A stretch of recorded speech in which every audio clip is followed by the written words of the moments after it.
buenas tardes o buenas noches a todos. La dejo al doctor Beto sus palabras, con las exageraciones propias de un amigo, obviamente.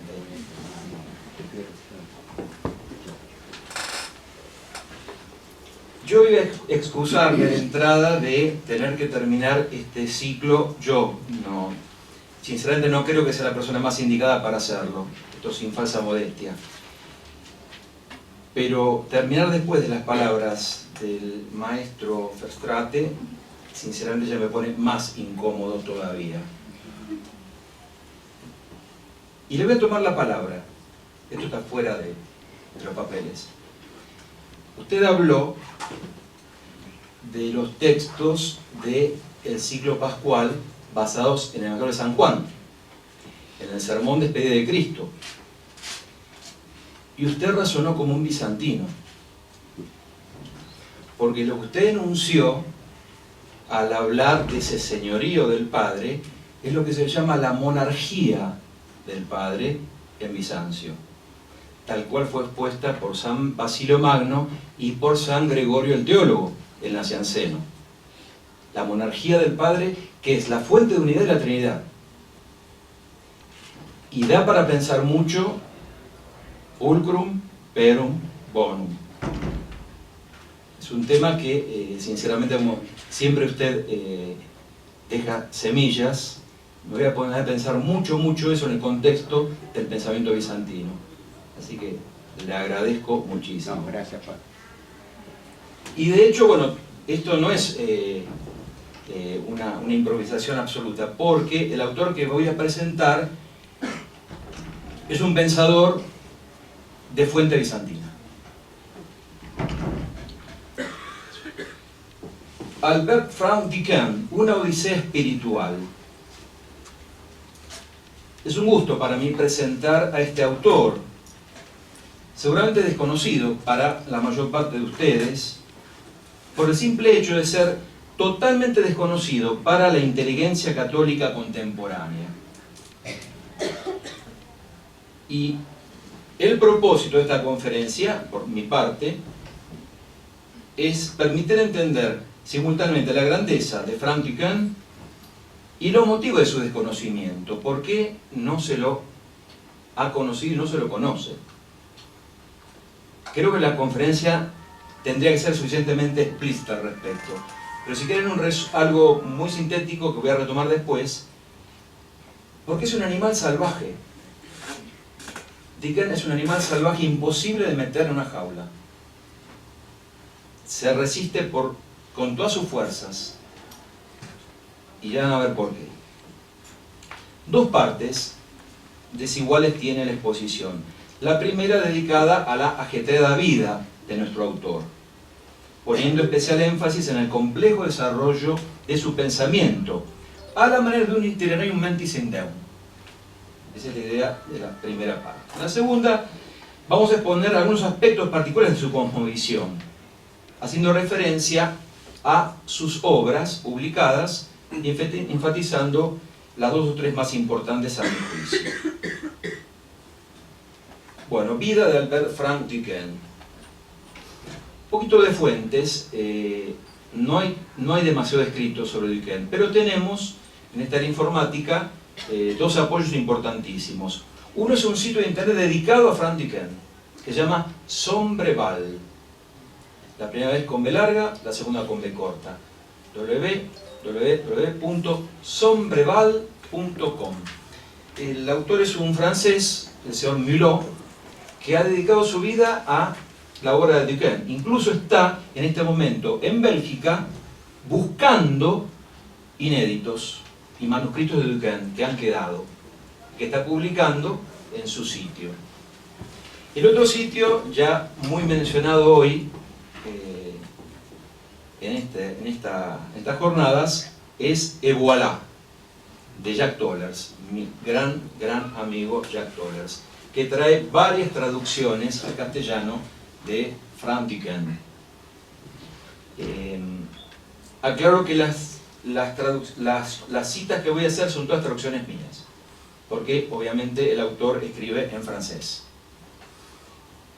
Ascendencia, primeros años de vida y formación inicial. Albert Frank Duquesne nace en Bruselas el 8 de agosto de 1896. Su padre, Frederick Frank, 1843-1909, era un judío de origen holandés, dedicado a la producción de tintas para imprentas. O sea que Albert Frank Duquesne es judío, hijo de judíos. Su padre se había preparado para el rabinato durante su juventud, pero durante el servicio militar en 1864 se convirtió al cristianismo. Maldecido por su madre y excomulgado por la comunidad judía, se estableció primero en Alemania y posteriormente en Bélgica. En palabras de Duquesne, bueno, tenemos algunos textos preciosos que trae Sombreval. Uno es las Notes biographiques de Duquesne de 1953. Él escribe unas notas autobiográficas señalando los pasos de su itinerario. Y eso es preciosísimo y voy a ir citándolo. Dice Duquesne, cito: "Mi padre, nacido en 1843, era un judío descendiente del famoso Jacob Frank". Este Jacob Frank era un judío polaco, en realidad un judío ucraniano, porque vivió en la zona de la Ucrania perteneciente al Imperio Austrohúngaro. Bastante ligero, líder de una extraña secta que predicaba un delirante sincretismo entre el judaísmo y cristianismo. Jacob Frank, 1726-1791. O sea que digamos que Frank Duquesne llevaba la revuelta en su sangre, porque vamos a ver todas las volteretas de su vida. Entonces dice Duquesne: "Mi padre estudiaba para el rabinato y pertenecía a los círculos místicos jasídicos descritos por Martin Buber. Se convirtió, el padre de Duquesne, al cristianismo en 1864, después de una visita casual a la catedral viejo-católica de Utrecht, Santa Gertrudis, donde ante el tabernáculo se postró, derribado por una fuerza invisible, convencido de estar presente ante la Shejinah, la misteriosa manifestación de Dios en el templo de Jerusalén, sobre el arca de la alianza. Finalmente el padre se convierte al catolicismo en 1870. Fin de la cita. Su madre, judía hamburguesa de una familia proveniente de Alemania, estaba emparentada con el poeta Heinrich Heine. Su abuelo también fue un rabino convertido al protestantismo. Frederick Frank, el padre de Albert, tuvo 17 hijos, de los cuales nuestro autor fue el último, único de su segunda mujer. Posiblemente por eso Albert pasó una infancia solitaria y triste, rodeada de libros y mostrando gran precocidad y verdaderas características de superdotado. Dice Albert Frank Duquesne en sus notas biográficas, cito: "Infancia estrictamente solitaria y abandonada, con excepción de largas conversaciones con mi padre, ávido de compartir conmigo sus creencias. Desde mis 9 años fui alimentado por él. La memoria precisa de dichas lecturas ha quedado grabada en mi mente. Las obras de Franz Delitzsch, Ignaz Döllinger, Arthur Schopenhauer, el gusto de la contemplación, con todo el sentido místico de la palabra, se apodera de mí cuando yo tenía 13 años. Al mismo tiempo tuve la revelación de León Blois por El Desesperado". Fin de cita. Cursa la escuela primaria en Bruselas, de la cual no conserva buen recuerdo, y comienza sus humanidades grecolatinas en el colegio San Agustín de Enghien, donde uno de sus docentes, el padre Botti, profesor de historia y religión, descubre su enorme talento y lo inicia en toda clase de lecturas que Albert devora con fruición. Adolescencia y vida de aventuras por el mundo. Pero un suceso trastoca su vida. En 1909 muere su padre. Al año siguiente su madre vuelve a casarse en el extranjero. Y de este modo, en 1910, a los 14 años, debe interrumpir sus estudios y es abandonado su suerte por su madre y sus hermanastros. Queda así solo en el mundo, abandona su hogar y comienza una verdadera vida de aventuras, recorriendo el globo durante varios años. Así, entre 1911 y 1914 lo encontramos embarcado como marinero en un buque noruego y navegando por los 7 mares. A consecuencia de una broma que le gastó un marinero borracho, tuvo que ser internado de gravedad en un hospital de Río de Janeiro. Y durante su convalecencia lee a Puleyo, a Iámblico y a Plotino. Luego va a parar a Texas, donde trabaja en un pozo petrolífero. Es periodista de educación en Francia, para luego volver a Bélgica a trabajar en las minas de carbón. Es interesante consignar su estado de ánimo y de espíritu durante estos vagabundeos. Dice Frank Duquesne en sus notas biográficas, cito: nací católico, y si prácticamente abandoné la iglesia en 1911, a la edad de 15 años, fue debido a que durante los 13 años siguientes estuve errante como un fugitivo sin hogar por todo el mundo, privado de todo contexto social y rebelado contra toda norma. Fin de la cita.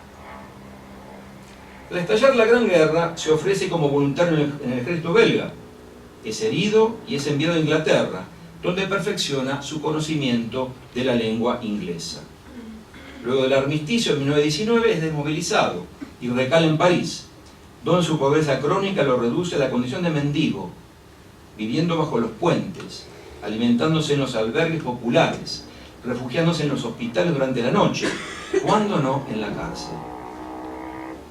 Con enorme franqueza confiesa Albert, cita de sus notas: el contacto con la vida me inspiraba una repulsión cercana al terror y al odio, por lo que durante muchos años tuve la necesidad de metamorfosear al mundo exterior, de trastocar sus identidades y relaciones, que tan frecuentemente se expresaban de manera mediocre, impotente y larval, por la mentira y la mistificación.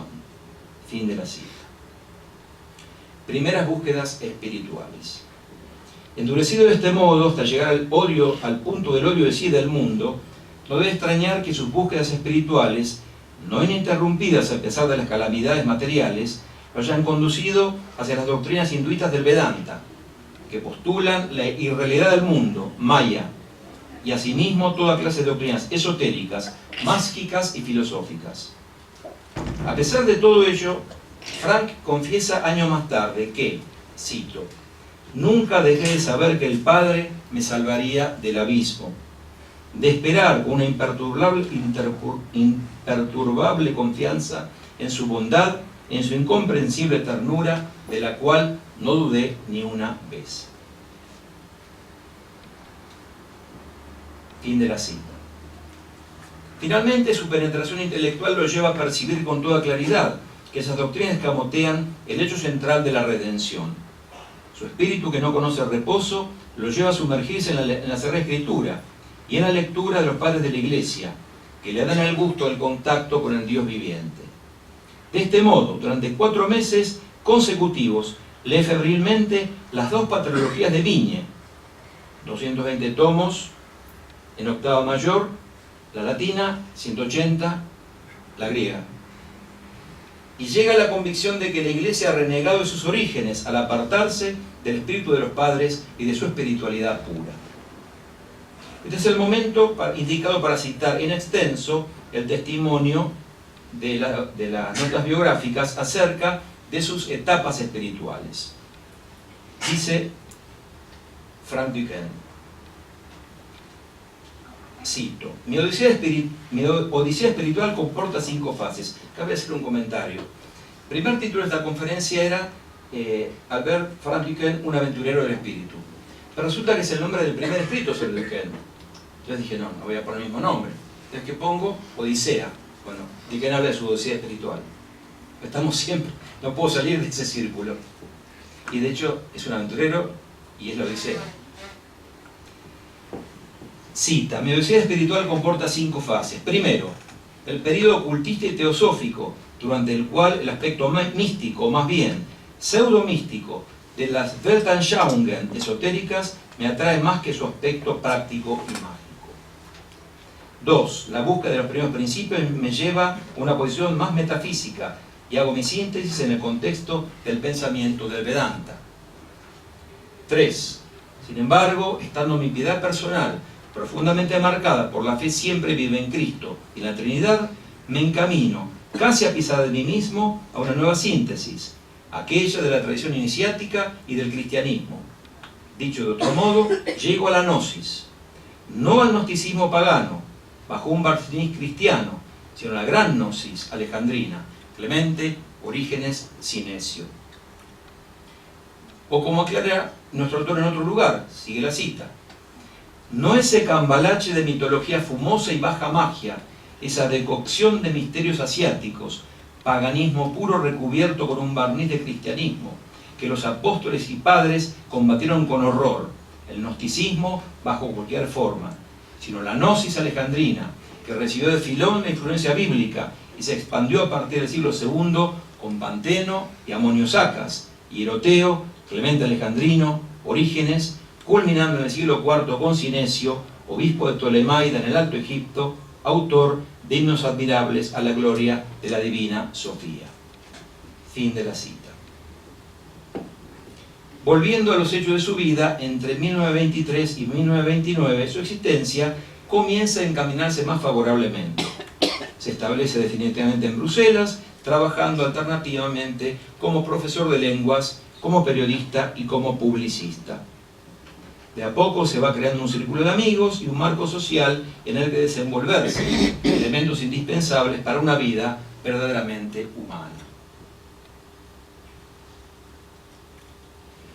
Matrimonio y vida de publicista. La nueva tendencia de su vida se consolida y consuma cuando en 1924 contrae enlace con Alicia Duquesne. Y es a partir de ese momento que Albert Frank pasa a llamarse a sí mismo Albert Frank Duquesne, queriendo remarcar de este modo su profunda unión con su esposa, tema que desarrollará posteriormente en su admirable obra sobre el matrimonio llamada Creación y Procreación. Frank Duquesne se dedica de lleno al periodismo, como un medio de vida en esta etapa de su vida. Pero que como si todo esto no fuera suficiente, nuestro autor agrega una nota singular a su ya ajetreada vida, la condición de espía. Efectivamente, durante los últimos años de la década del 20, Frank Duquesne oficia, dado sus profundos conocimientos del idioma alemán, como doble agente del ejército del gobierno belga.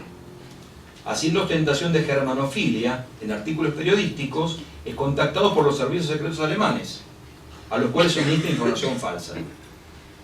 Como esto no era conocido por la policía, es encarcelado hasta que la situación se aclara. Volviendo ahora al itinerario espiritual de Duquesne, dice lo siguiente en las notas biográficas. Cuarta etapa. En esta época, entre el 22 y el 26, se ubica mi lectura apasionada de la patrología. Al mismo tiempo, releí las obras exegéticas escritas hacia 20 años de Albert Schweitzer, que serían redescubiertas 30 años después, ignorando a Schweitzer, exégeta, teólogo y místico. Esta lectura exegética fue posible debido a la nueva perspectiva que me suministró el libro póstumo de George Tyrrell, Christianity at the Crossroad, el cual me dio el gusto, el sabor experimental, el amor y la revelación del Dios viviente de la Biblia. Abandoné en consecuencia todo mi pasado intelectual e hice tabla rasa de toda concepción esotérica. Se trataba ahora simplemente de reintegrarme a la Iglesia. Fin de la cita. El problema es, como él mismo lo dice, ¿a cuál Iglesia? Podría pensarse que este era el momento para que Albert Frank se reintegrara definitivamente a la Iglesia Católica. Sobre todo porque el azar lo había puesto en contacto durante los años 1923-1926 con lo que sus mismas palabras eran los medios de un catolicismo sincero pero estrecho.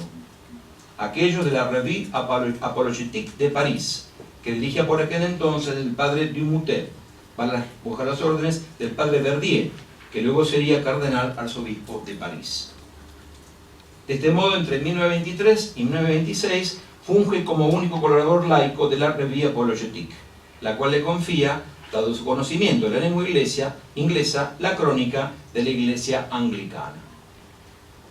Pero no era todavía el momento para que este corazón eternamente inquieto se sosegara. Este catolicismo estrecho de minas no podía colmar el intelecto de un hombre que había devorado las 2 patrologías en 4 meses.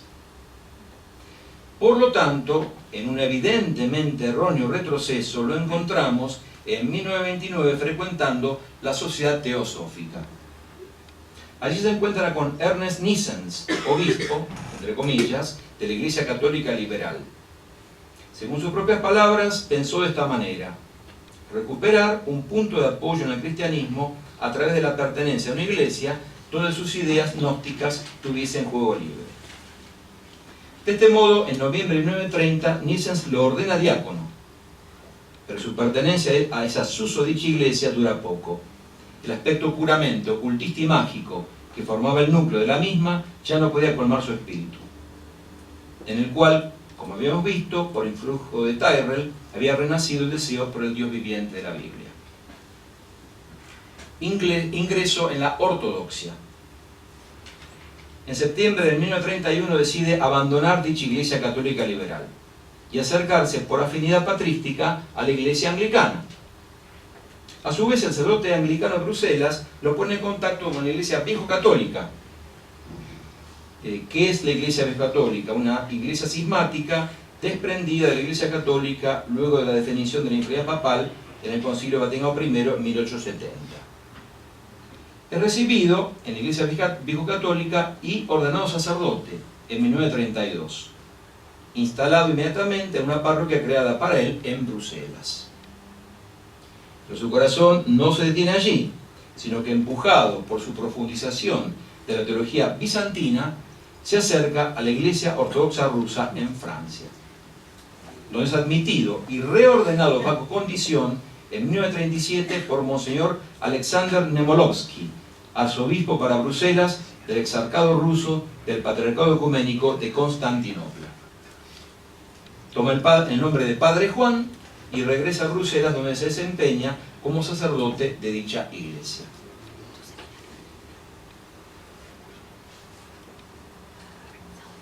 Vamos a escucharlo a Frank Duquesne. Esto está tomado de dos escritos que él produjo en esa época. Catholique et Orthodoxe es uno de ellos, y Du Christ à l'Église. Dice así: mi peregrinación patrística, cita, el estudio de los primeros siglos cristianos, la ignorancia y mala fe de muchos polemistas católicos y el deseo de un catolicismo verdaderamente abierto y universal me condujeron hacia formas no romanas de la antigua iglesia histórica. En 1932 me ordené sacerdote en el viejo catolicismo, pero la posición de estas iglesias poco a poco me fue pareciendo como demasiado abierto a las influencias modernistas y ecuménicas, y demasiado referible a la iglesia romana, de la cual no son más que una simple negación. En consecuencia, me acerqué a la Iglesia Ortodoxa de Oriente, en la que fui reordenado como sacerdote el 14 de marzo de 1937. Para intentar comprender adecuadamente el pensamiento tan complejo de nuestro autor, es importante aclarar que Frank nunca concibió su entrada en la ortodoxia como una ingenua adhesión a un folclore estrechamente greco-eslavo, o incluso una espiritualidad exclusivamente oriental, entre comillas. Lo que él buscaba, por el contrario, era la verdadera fe, la ortodoxia con mayúsculas. La iglesia una santa, católica y apostólica, de Nicea, tenía, por así decirlo, una concepción universal de la ortodoxia. Se podría decir, opinión mía, que mutatis mutandis, y con muchas diferencias de genio, época y nacionalidad, el caso de Frank Duquesne es análogo al de Newman y su conversión por la imagen grandiosa de la Iglesia de los Padres del siglo IV. Esto con muchas salvedades, porque son muy distintos, pero los dos tenían puesta la mirada en el siglo IV. Escribe Duquesne en Catholique et Orthodoxe, cita: es toda la atmósfera tradicional de Occidente, en gran parte dada por Roma desde la Reforma, que nos parece inferior a aquella de Oriente, en cuanto vulgar, materializada, reducida a las preocupaciones canónico-jurídicas. Respiramos más libremente el aire de Oriente que el de Occidente. Adherimos no solo a la fe ortodoxa, también profesada por viejos católicos y un buen número de anglicanos, sino a la espiritualidad ortodoxa, al alma ortodoxa. Y esta alma, embriagada por la celestial liturgia del Apocalipsis, se siente incómoda en nuestras iglesias occidentales, donde el oficio ha perdido la exuberancia del carácter sacro y mistérico que se ha conservado en la ortodoxia. La prosa, la Nüchternheit, sobriedad de las liturgias occidentales, a los ojos de los ortodoxos justifica su viejo dicho: la misa romana hace descender a Dios a la tierra entre los hombres. La divina liturgia eleva a los hombres al cielo, de Dante el trono de Dios. Fin de cita. Es muy importante aclarar que esta actitud tan claramente favorable a lo bizantino no significaba, como quedará muy claro, por lo que va a ocurrir, que Franz Duquesne despreciara la Iglesia latina. Nada más opuesto a su pensamiento que una actitud sectariamente eslavófila.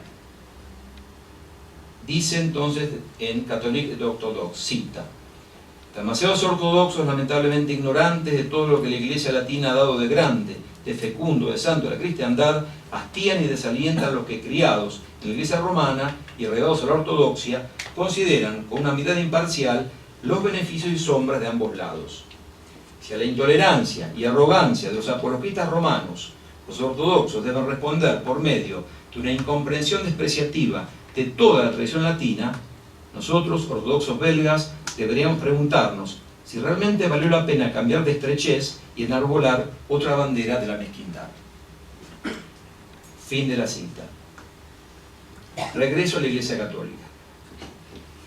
Sin embargo, todo esto no es la última etapa de nuestro aventurero del espíritu. El Estado, por lo menos en aquel entonces, la Iglesia Ortodoxa, no termina por satisfacer su alma. Y en un golpe de escena verdaderamente espectacular, retorna finalmente al seno de la Iglesia Católica Romana. Ya desde el comienzo de la Segunda Guerra Mundial, Franz Duquesne comienza una copiosa correspondencia con los padres Yves Congar, dominico, y Dom Lialin, benedictino del monasterio de la Unión de Chevetogne. Bueno, un par de explicaciones al respecto. Pobre Congar estaba como capellán del rito francés en la línea Maginot, y Duquesne lo atormentaba con cartas larguísimas, contándoles. Están en el libro de Sitio Sombreval las cartas. Una carta de 22 páginas, la pobre Congar, que estaba en la línea Maginot, escribía Franz Duquesne, volcando su espíritu, sus preocupaciones. Que es Chevetogne, un monasterio benedictino de rito oriental, dedicado a la cuestión de la unión con las iglesias ortodoxas, ubicado en Bélgica, por iniciativa de Pío XI, Chevetogne. Como resultado de este proceso, de este intercambio, las cartas están en el sitio Sombreval, para el que le interese, darían para varias conferencias. Son cartas de 30, 40, 50 páginas. Son tratados de eclesiología, de espiritualidad, de teología, de mística. Como resultado de este proceso, el primer domingo de Cuaresma del año 1940 celebra por última vez la Divina Liturgia en su parroquia ortodoxa.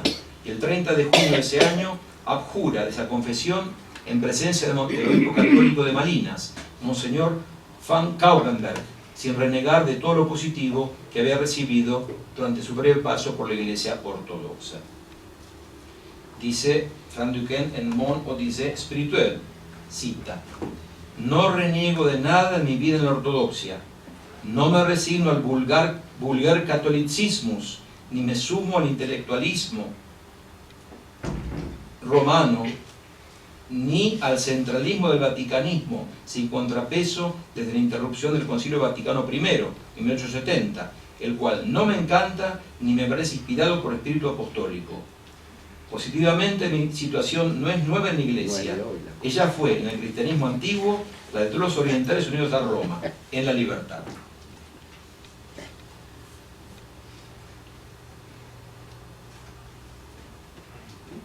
Pero debe hacer el sacrificio de su sacerdocio por estar casado, y es reducido al estado laical.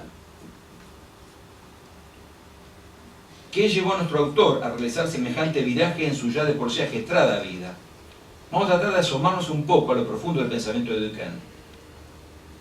Tenemos el testimonio de las notas biográficas, donde dice, cito: 3 años me fueron suficientes para ser penetrado profundamente y para siempre de 2 verdades.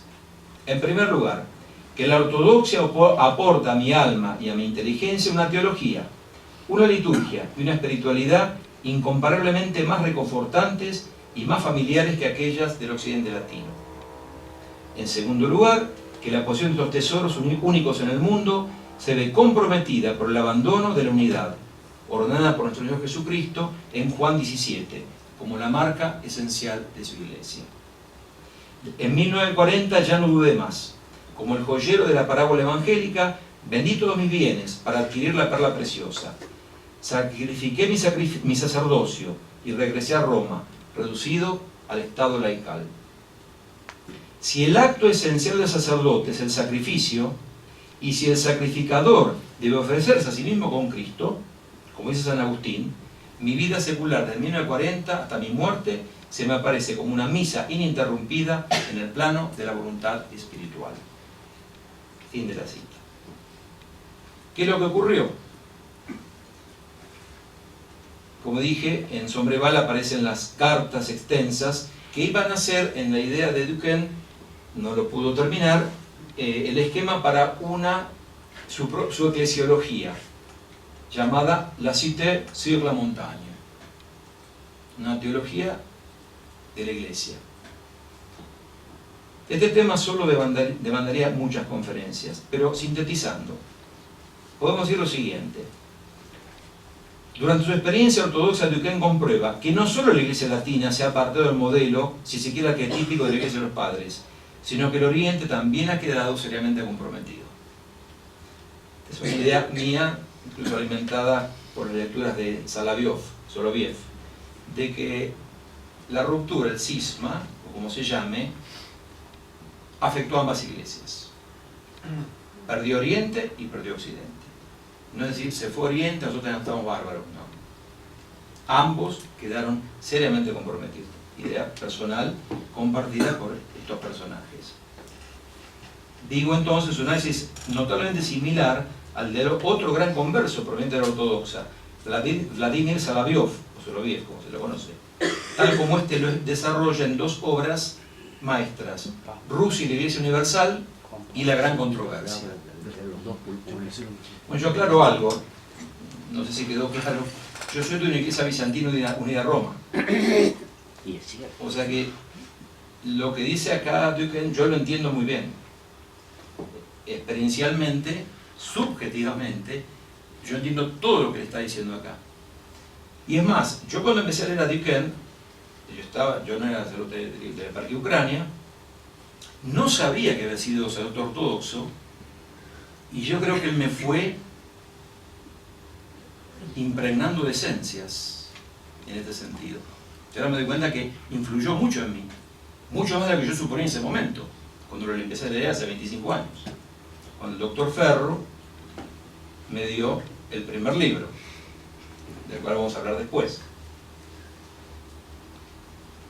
Nuestro autor describe una larga carta, son 40 páginas, sacando las páginas personales, son 40 páginas de eclesiología y teología.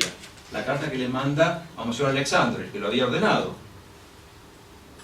fechada el primer domingo de Cuaresma 1940, en Sombreval esa carta. Lleva el título de Passage du Rubicon. Los argumentos de Duquesne en esa carta son estos, muy resumidos, voy a recibir 40 páginas. En primer lugar, es un dato fundamental de la revelación cristiana que la iglesia fundada por Jesucristo es una. O sea, es una unidad, no un conglomerado de iglesias. Las iglesias ortodoxas actuales carecen por completo de este sentido de unidad. Esto es cierto. Que solo la iglesia de Roma manifiesta a pesar de abundantes excesos históricos que en definitiva no hacen sino confirmar su infalible instinto por la unidad y la catolicidad. Inclusive las iglesias ortodoxas, subjetivamente no puede hablarse de iglesia ortodoxa. No existe la iglesia ortodoxa, existen las iglesias ortodoxas. Han caído en mayor o menor grado en el estado de iglesias nacionales, al error al cual ellas mismas le han puesto un nombre, filetismo. Frank confiesa que ese argumento es el que más pesaba en su espíritu en el momento de retirarse de la ortodoxia. Junto con este argumento eclesiológico, Duquesne afirma en su carta a Monseñor Alexandre que el temperamento general ortodoxo comporta un casi quietismo docetista, que se manifiesta en su absoluto desprecio por las realidades de acá abajo, que son casi abandonadas al reino del maligno, y por la carencia en consecuencia de un verdadero sentido apostólico, incompatible con la Iglesia de Jesucristo de los apóstoles. En cuanto a la espiritualidad, nuestro autor, que conocía muy bien y de primera las formas de relación espiritual del Vedanta y del taoísmo, ve demasiada semejanza entre estas y de una piedad ortodoxa muchas veces demasiado estática y acósmica. Esta es en apretadísima síntesis el núcleo de la argumentación de Duquesne con respecto a las razones que lo llevaron a dejar la Iglesia ortodoxa y volver a la Iglesia romana, en la cual de ahora en más se desenvolverá como simple fiel, publicista y escritor. Noblesse oblige, hace constar Frank Duquesne que él le manda una carta a Monseñor Alexandre y le agradece la carta de respuesta del obispo por su tono conciliador y caritativo y la ausencia de rayos y maldiciones. Claro, el ortodoxo no lo maneja bien, sigue su camino, está todo bien, no hay problema, cosa que no es muy frecuente en los medios cristianos religiosos. Pero la historia no termina. El siguiente título es Prisionero en el lager, campo de concentración.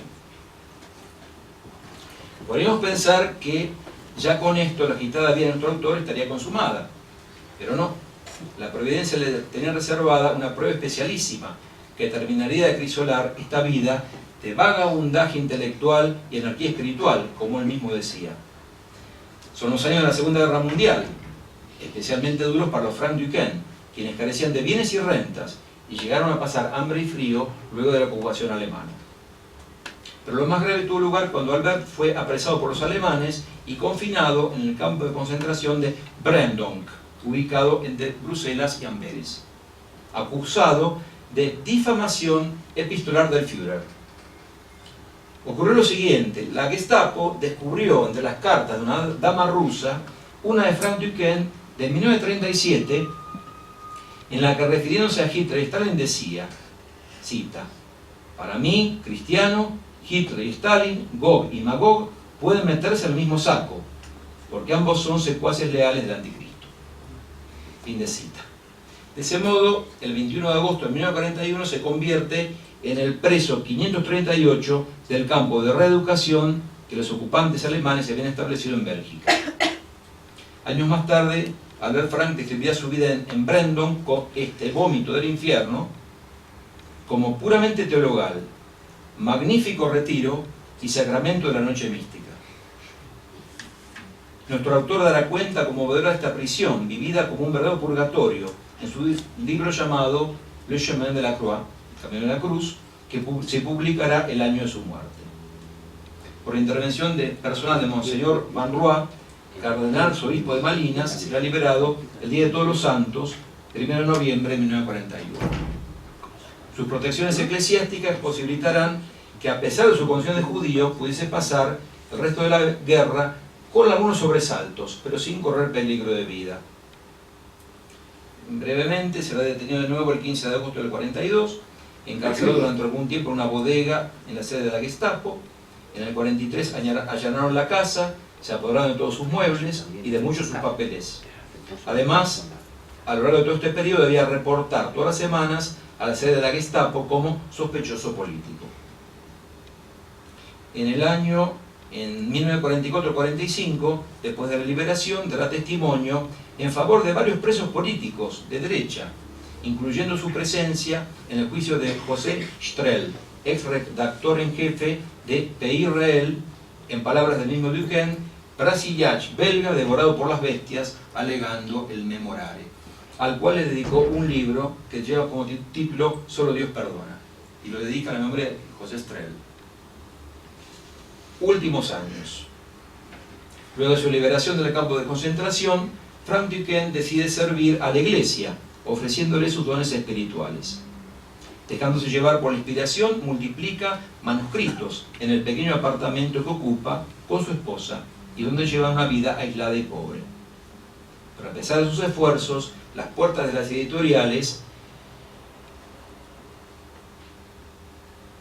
están cerradas para él y el mundo católico lo ignora. Aquejado por frecuentes crisis de extenuación profunda, en una oportunidad, presa el desaliento, prende fuego a 4000 páginas de manuscritos. Pero la providencia una vez más lo inspira y lo ayuda. Vamos a cederle una vez más la palabra. Cita: en los primeros años del 46, después de haber quemado 5 manuscritos momificados en mis cajones durante 9 años, me encontraba frente a la inutilidad evidente de mis esfuerzos literarios y decidido a quemar 2000 páginas concebidas y escritas prácticamente de memoria en la cárcel alemana de Prendon, cuando mi ángel de la guarda, él es muy moderno, viste sotana y anda en motocicleta. Se trata del canónigo Pierre Gillet, amigo personal de Duquesne. Padre Gillet le susurró bajo no sé qué inspiración: Claudel está en Bruselas, ¿por qué no le envías uno de tus escritos? No sé dónde vive, pero vaya con la embajada. Fin de cita. En consecuencia, deja en la embajada francesa en Bruselas el manuscrito de Cosmos et Gloire para recabar la opinión del afamado poeta católico. Y este es el momento para decir que pertenece especialmente al gran hombre de letras francés, Claudel, el mérito de haber sacado de las sombras a nuestro autor. Habiendo recibido el extraño paquete de un desconocido, Claudel por caridad lo leyó e inmediatamente convenció a su editor, el Durand Vrem, de publicarlo. Tenía el genio suficiente para entender a un hombre del tamaño de Albert Frank Duquesne. Y no solo lo hizo publicar, sino que le agregó un prólogo de su propia mano. De este modo se abrieron para nuestro autor, en alguna medida, las puertas de la inteligencia católica. Con el apoyo del padre Bruno de Jesús María, Carmelita Descalzo, el editor de Etudes Carmelitaines, una publicación muy afamada de aquella época, y de otros influyentes personajes de aquel tiempo, como Monseñor André Comte, que lo mencionan en algunas conferencias, el padre Alfred Debut y el padre Jean Danielou, el violeta Danielou, que le facilitaron el acceso a editoriales, a revistas católicas, además de introducirlo al importante foro que por aquel entonces constituía el Institut Catholique de París. Como consecuencia de todo esto, nuestro autor gozó de un cierto reconocimiento durante los últimos años de su vida. Con el humilde éxito de su libro y su reciente prestigio, pudo ponerse en contacto con muchas personas influyentes de la capital francesa, y varias editoriales comenzaron a aceptar y a publicar sus textos. De este punto es importante consignar, aunque sea de un modo anecdótico, el siguiente testimonio acerca de este Duquesne maduro, que debemos al famoso historiador y filósofo de las religiones Mircea Eliade, que en la entrada de su diario del 19 de febrero del 49 escribe: en casa del doctor Humboldt conozco a Frank Duquesne, autor del libro muy discutido Cosmos et Gloire. Ha sido ortodoxo, ahora es católico, pero apasionado por el esoterismo. Deja entender que su misión consistiría en reanimar el simbolismo esotérico en el catolicismo. De complexión fuerte, rostro eclesiástico, bastante enérgico, gestos impulsivos de toro, tiene calor, se quita la chaqueta, se sube las mangas y aspira una enorme pipa belga. Tiene poca paciencia cuando es otro el que habla. Fin de la cita. Sin embargo, la salud del escritor comenzó a disminuir. Minado por las numerosas pruebas que debió enfrentar durante toda su vida, agotado por el esfuerzo creador, se vio frecuentemente aquejado por grandes crisis de fatiga. Pero habiendo recibido la minúscula seguridad económica que le aportó un empleo en un ministerio público, pudo dedicar sus últimas fuerzas a su labor intelectual. Aquejado de un cáncer de hígado, murió bruscamente en Bruselas el 17 de junio de 1955, dejando tras de sí una obra inacabada y un gran número de trabajos inéditos, no publicados hasta la fecha, a pesar de que el señor Miró va tratando de publicar cosas, aunque sea en forma digital, en sombreval. Bueno, ahora tendría que tener lugar otra conferencia sobre el pensamiento y las obras de Duquesne. Pero Vamos a hacer una cosa breve. Ellos dan cuenta que sintetizar el pensamiento de Duquesne es imposible. Es un escritor de una vastedad inabarcable prácticamente. Con relación al pensamiento y, si se quiere, a la doctrina de Albert Franz Duquesne, la respuesta es simple e inmediata. La de la Iglesia expresada broncíneamente en el credo niceno-constantinopolitano. Pero si nos preguntamos por la intensa autoris atrás de su obra escrita, la respuesta es más matizada.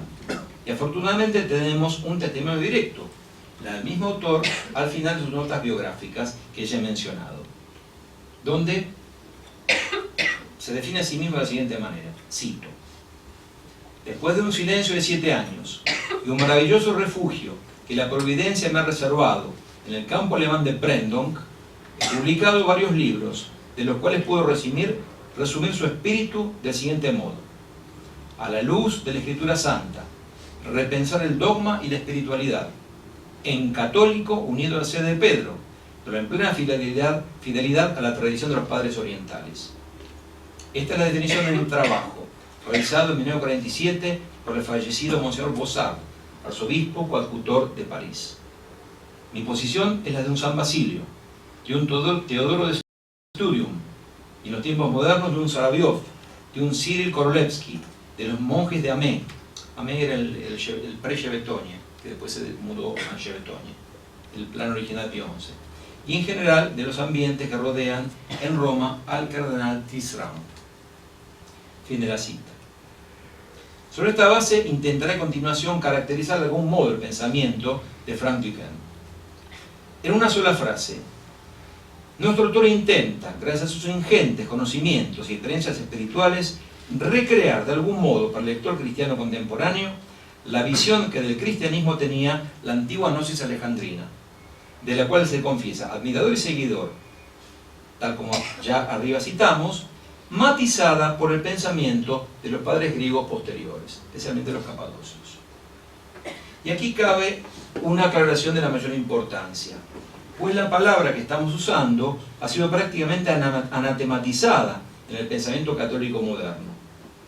Posiblemente haya pocos epítetos tan despectivos para caracterizar a alguien como llamarlo gnóstico. Pues bien, como el gran teólogo francés Louis Bouillet demuestra en una de sus últimas obras, titulada precisamente Gnosis, el término Gnosis es de rancia raigambre cristiana, hasta el punto de que por primera vez es utilizado en el sentido de conocimiento superior de las realidades divinas por el cristianismo, como Bouillet muestra en su obra. La palabra gnosis en el griego clásico no tenía esta connotación de conocimiento superior, sino en conocimiento de tipo sensible o a lo sumo de sí mismo, gnosis autón. Para el conocimiento superior se reservaban las palabras de nous y episteme. El sentido de conocimiento superior, especialmente en el sentido del gnosis de Dios, gnosis tu theou, es específicamente judeocristiano, como aparece en el griego de Septuaginta. Y más tarde, ya en el ámbito del Nuevo Testamento, es San Pablo el que utilizará la palabra en la epístola a los Filipenses, en la primera a Timoteo y en la segunda a los Corintios. Todo esto es del libro de Bouillet. Además hay que repasar un dato fundamental. San Ireneo de Lyon, el gran develador del gnosticismo, titula su obra fundamental, Alter sus hereses, como denunciación y refutación de la falsa gnosis, pseudónimos gnosis, referido esto último al gnosticismo, no a la verdadera gnosis que es la eclesiástica y ortodoxa. Es este concepto de gnosis cristiana el que desarrolló la escuela de Alejandría y que impregnó toda la patrística griega. En última instancia se trataría de una visión mística intelectualista de la revelación, producida por la inhabitación del Espíritu Santo y efectuada principalmente por los dones de ciencia, entendimiento y sabiduría. La gnosis cristiana no consistiría en una salvación por el conocimiento, sino en la redundancia cognoscitiva de la actuación salvífica del divino paráclito en el alma. Esta sería, en nuestra opinión, el leitmotiv de toda la obra de Albert Franz Duquesne. Para terminar, vamos a pasar rápida revista a las obras publicadas de nuestro autor, que son pocas, lamentablemente. Primera, Cosmos et Gloire. Dans quelle mesure l'univers physique a-t-il part à la chute, à la rédemption et à la gloire finale. Ya explicamos. Avant-propos de Paul Claudel. Primera obra publicada de Duquesne, la que le abrió las puertas a un cierto reconocimiento en el mundo intelectual católico. Brevemente, el contenido de esta obra maestra. Tal como la segunda parte del título explica, el tema del libro es mostrar en qué medida el universo físico tiene parte en la caída, en la redención y en la gloria final. Si quisiéramos poner un nombre al género de esta obra, se trataría de una antropocosmología teológica. Antropocosmología teológica. O sea, una visión prácticamente abandonada por la teología desde la época patrística. Podemos llamarlo una perspectiva cósmica del cristianismo. De este modo, el hilo conductor de la obra es la sutil unión existente entre el hombre y el cosmos material, de carácter ontológico, trascendental y perenne. Sobre esta base, Frank Duquesne despliega en esta obra, delante de nuestros ojos, una deducción asombrosa. Las patrísticas oriental y occidental, las fuentes rabínicas, el Vedanta, la literatura profana. Podemos decir que el escritor belga hace uso exhaustivo de todas las fuentes sapienciales de la humanidad y, por supuesto, multiplicando citas en todas las lenguas conocidas, modernas y clásicas. Nos animaríamos a decir, parafraseando a Terencio, que nada de lo divino y lo humano le es ajeno. Estrictamente hablando, se podría decir que se trataría de una monumental exégesis del capítulo 8 del Epístola a los Romanos, cuyo comentario detallado constituye el núcleo central del libro. Merece un párrafo aparte el estilo de Frank Duquesne. Creemos no exagerar si decimos que es avasallador y contundente, nervioso y terriblemente exigente para el lector. En consecuencia, no es difícil imaginar lo complicado que es traducir a este autor. Puedo dar fe de ello por haber colaborado mínimamente en esta ardua tarea, sobre todo en la producción de Satán. Es un libro que ahora vamos a hablar de él. Satán. El lector es vertiginosamente arrastrado hacia planos de la realidad totalmente desconocidos e impensados previamente. Siguiente obra, Joie de Jésus-Christ, en el Tir Carmelitaine. Como dijimos antes, vía Paul Claudel, Frank Duquesne trabó amistad con el padre Bruno de Jesús María, carmelita descalzo, editor de Etudes Carmelitaines, la cual le publicó primero este precioso opúsculo sobre el gozo de Jesucristo, que es ideal para leer en Semana Santa. Es un opúsculo, 10 páginas, el gozo de Jesucristo en medio del dolor. Una obra maestra, 10 páginas. Está escrito en un número dedicado a la alegría. Esto posibilitó la aparición al año siguiente de Réflexion sur Satan en marche de la tradición judéo-chrétienne, también Etudes Carmelitaines de Clay Brouwer, páginas 179 a 313. Esta es otra de las obras mayores de nuestro autor. No conocemos ningún estudio más profundo, erudito y exhaustivo sobre el tema del demonio. El tema es Satanás. Se trata del fruto opimo del peregrinaje espiritual e intelectual de Duquesne, un despliegue por momentos vertiginoso de deducción sobre el mortal enemigo del humano linaje. A la manera de las cartas de un diablo al sobrino de C.S. Lewis, Duquesne realiza en esta obra un verdadero tour de force de teología en negativo, dando vuelta a todo y viendo todo desde Satanás. Siguiente obra, Le Dieu vivant de la Bible, tema que hemos, el Dios es un leitmotiv del personal, el Dios viviente de la Biblia. Él dice, redescubrí al Dios viviente de la Biblia. Unité, Trinité.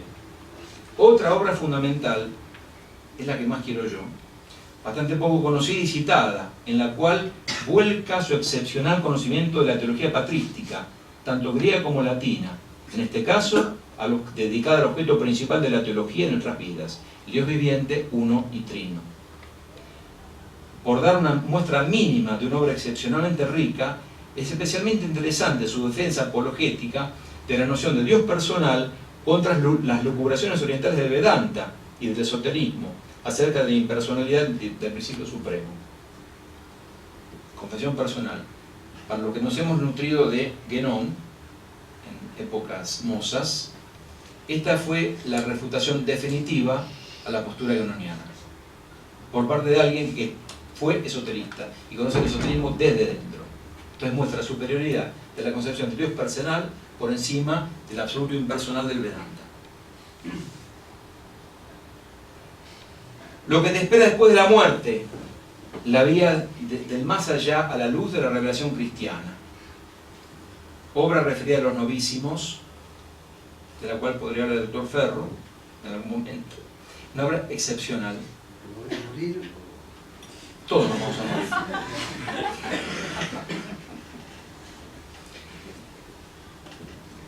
Création et procréation, métaphysique, théologie et mystique du couple humain.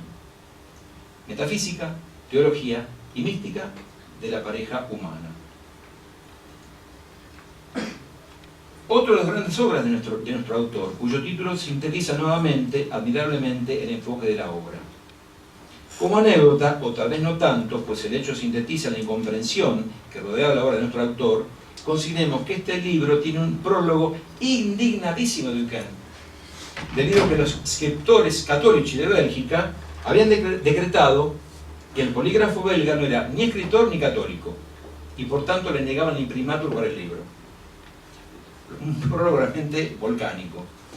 Obviamente el prólogo es una furibunda andanada de Duquesne contra la cerrazón de la inteligencia, la teología estrechamente latina, las cuestiones de escuela, vueltas dogma, etcétera, etcétera, etcétera. Pero incluye la reproducción facsimilar de una carta de Claudel, que nuevamente sale en defensa de él, que aparece en la segunda página del libro, en total solidaridad con Albert Frank. Lo lamentable de todo esto es que este libro es realmente único.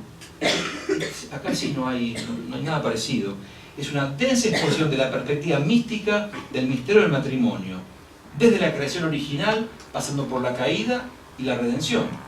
Si se quiere, es una aplicación a la unión esponsalicia de la teología desarrollada en Cosmos Secular.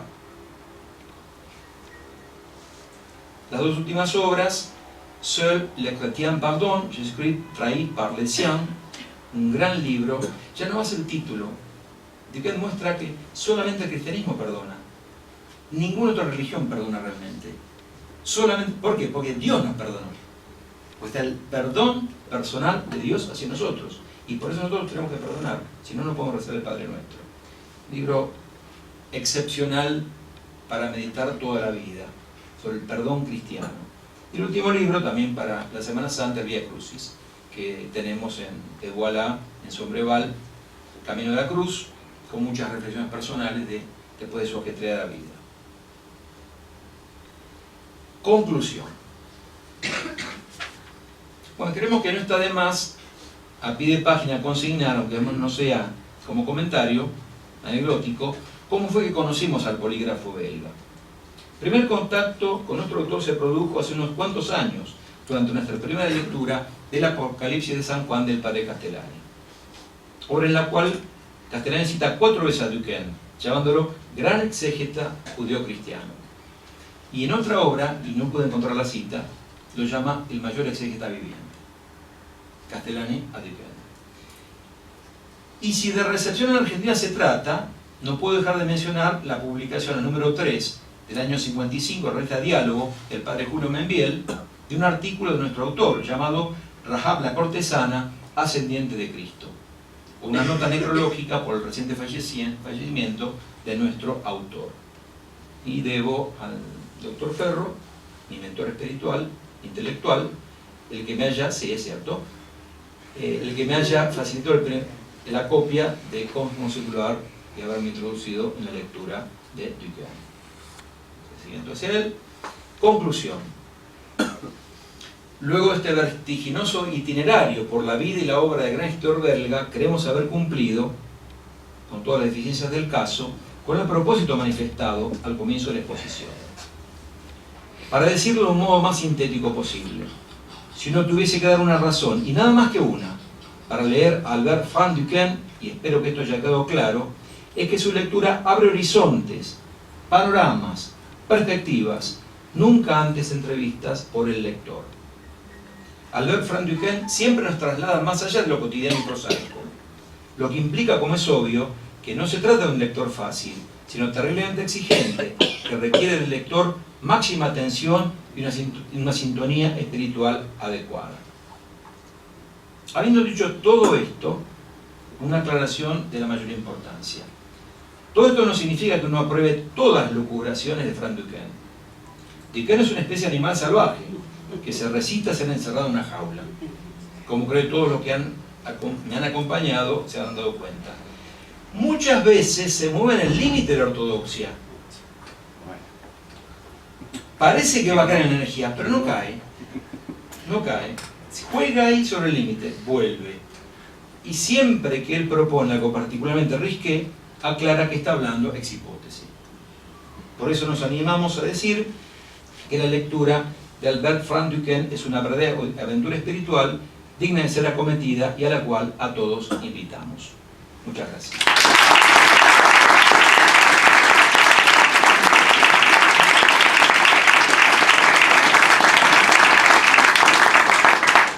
Muchas gracias, Padre Carlos, por la conferencia, la presentación y hacernos conocer a este autor tan importante. Y seguramente habrán algunas preguntas, podemos dedicar 10 minutos a esas preguntas y comentarios.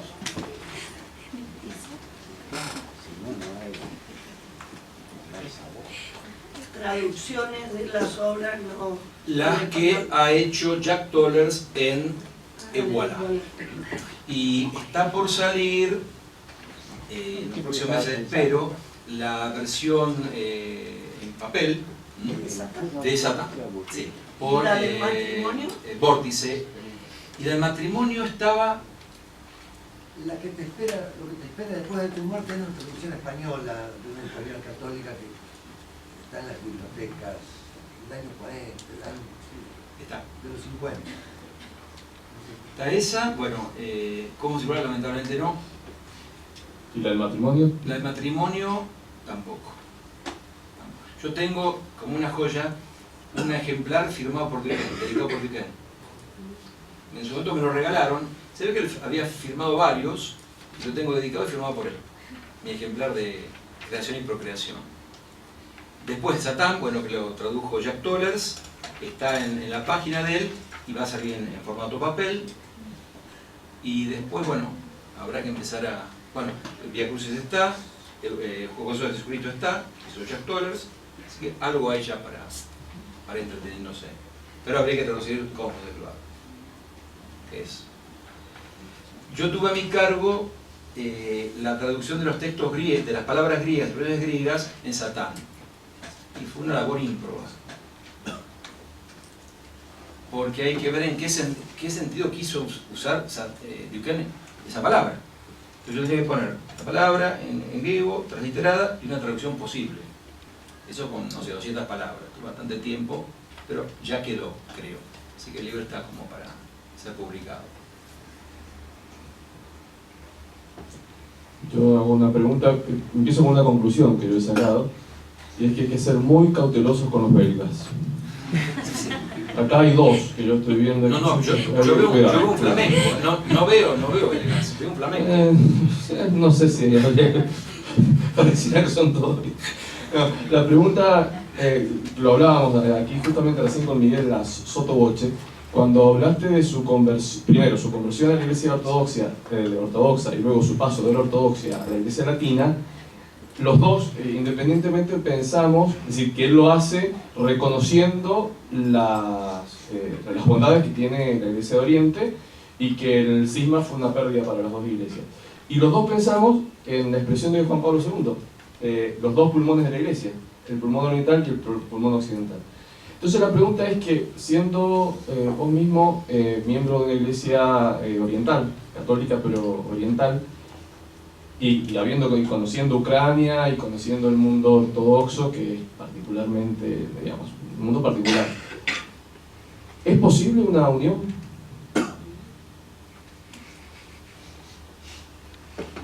Esta sería otra conferencia. Sí, eso no es parcial. Yo di acá una vez una conferencia sobre el cisma, ¿no? Sí. Hace muchos años. Sí. Yo me acuerdo que para esa conferencia yo traduje el primer capítulo de un autor muy querido por mí, que es Stephen Runciman. Es un autor inglés, profesor de Cambridge, el gran autor de una historia de las cruzadas, que hasta 1960-70 era el gran libro. No sé si ha sido superado porque Runciman es un hombre extraordinario. Runciman aprendió griego y latín, no se pongan mal, a los 5 y 6 años. Runciman hablaba creo que 12 o 13 lenguas, fue profesor en Cambridge, en la Universidad de Estambul, en Grecia, en YouTube hay reportajes muy particulares, era vizconde. Y en ese libro, el libro se llama The Eastern Schism, el cisma oriental. Él trata, bueno, la separación y especula sobre las posibilidades.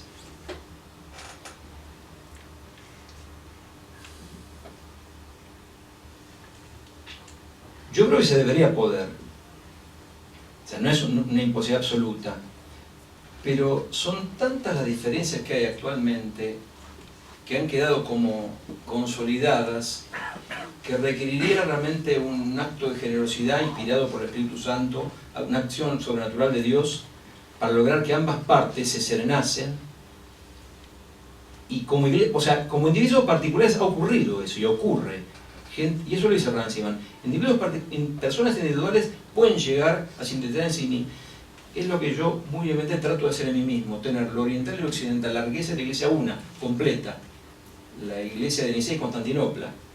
Nicolás de Cusa lo pretendió y casi lo logra. Pero es realmente complicado, porque se ha como anquilosado la postura de ambas posiciones. Solo Solovyov, otro que lo realizó personalmente, terminó católico, y tiene ese gran libro, yo lo recomiendo, se publicó en Argentina el año pasado, La gran controversia, que es una historia sobre las diferencias entre Oriente y Occidente, y el capítulo final es una síntesis superior, porque Solovyov es un hombre superior. El último capítulo es un libro extraordinario. Yo me acuerdo lo escaneé y lo mandé a una cantidad de gente porque me pareció que era realmente un resumen perfecto de las condiciones que deberían darse para una unión. Un reconocimiento de ambas partes, de sus estrecheces y errores históricos, y la posibilidad de la mano tendida y recuperar la riqueza integral de la Iglesia.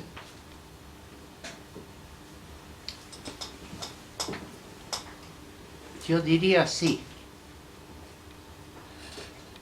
Tenemos que reconocer que estamos en un declive religioso, por lo menos en la Iglesia romana. Y me parece que puede ser halagüeño esto, aunque parezca una paradoja. Cuando se toca fondo en el declive, se intenta recuperar lo originario, y ahí quizás en esos dos declives lo originario tenga un mismo vértice, de modo tal que no es que yo quisiera que no es que defiendo la declinación, pero me parece que es el camino en que podamos esperar. La idea de crisis. Claro, de gran crisis, y ya en el fondo de la crisis, la búsqueda de lo originario, y ahí los dos van a encontrar su mismo origen. Y por lo tanto, ¿no es cierto?, esa unión. Yo creo que la cosa viene por ahí. Lo cual, feliz culpa, de alguna manera, de nuestra decadencia contemporánea, me parece. Hay un tema que el estatismo que denuncia Duquesne, que es cierto,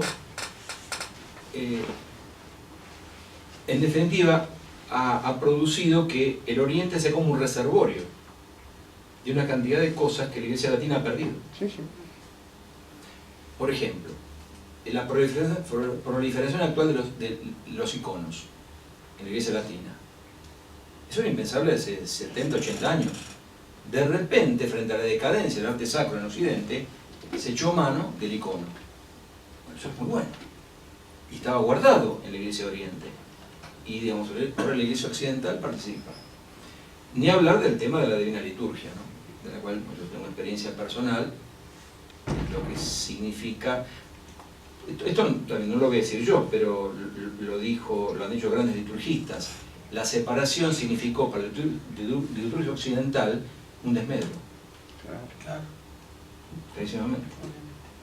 Bueno. Y Oriente quedó con la postura mística, litúrgica, plena, intacta, intonsa, y ahí está. Es un escándalo. Totalmente. No voy a decir más. Sí.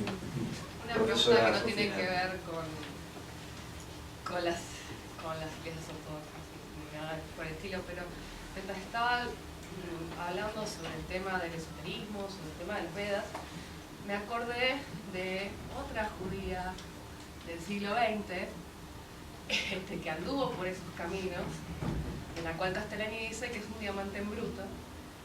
Simone Weil para... Una mística en estado salvaje. Claro. Pensaba si muchas de las cosas, yo no lo conozco a Albert Frantica. no. Pero pensaba si no podría ser, si sería interesante armar un contrapunto entre los dos, digamos, en las cosas de que Simón se va, digamos, de mambo, él podría ser un contrapeso y se los puede porque son bastante coetáneos. Y una subpregunta, si esas mismas razones que en un principio dejaron a Frank Duquesne de la Iglesia Católica no fueron las mismas que alejaron a Simón. Totalmente, muy inteligente la pregunta. Yo me precio de conocer ambos. Yo leí todo Duquesne y leí todo Weil. Excelente apreciación, tal cual. Los dos notaron lo mismo. Y los dos volvieron a regañadientes a la Iglesia Católica. Porque percibían, más allá de un montón de cosas mal, veían la cité sur la montaña. Ambos se dieron cuenta, como eran místicos, ambos vieron, más allá de las apariencias, de lo fenoménico, vieron lo que había en la esencia.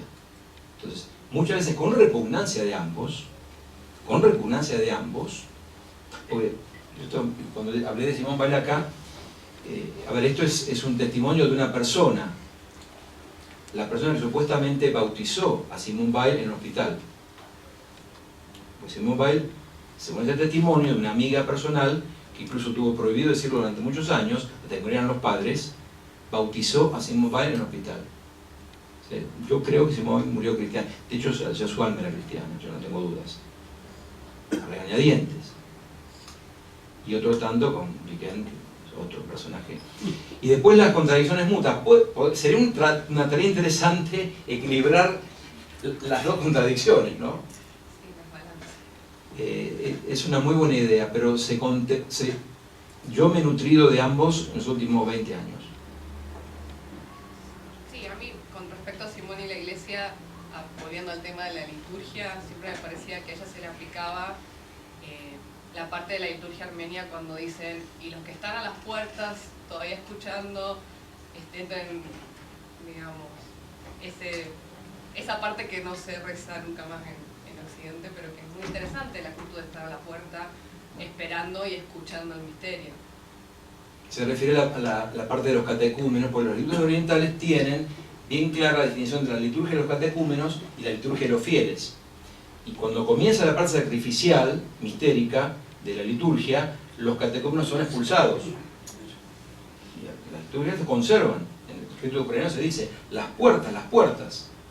Está diciendo, afuera, las puertas. Sofía Ortiz, sabiduría de pie. Y va a comenzar la parte mistérica de la liturgia. Entonces no pueden estar los profanos. Es la disciplina del arcano, lo que queda.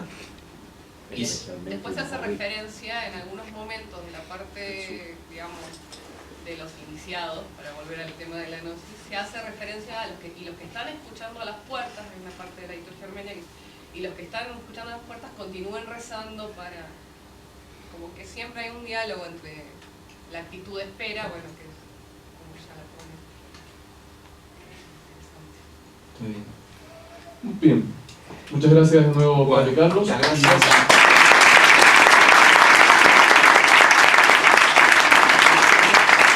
Finalizamos entonces estas séptimas jornadas de Cultura y Cristianismo.